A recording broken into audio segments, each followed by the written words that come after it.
सभापती महोदय, नेमका छळ, नेमका यांच्या छळ झाला त्याची व्याख्या काय?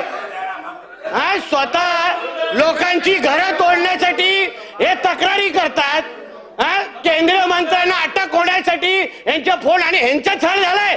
अध्यक्ष महोदय, यांची सत्ता असताना हे लोकांची छळ करायचे, लोकांची घरं तोडण्याचे आणि यांची तक्रारी द्यायचे, आणि यांचा कुठला छळ झालेला आहे? हे छळ करणाऱ्यापैकी आहे ते लोक.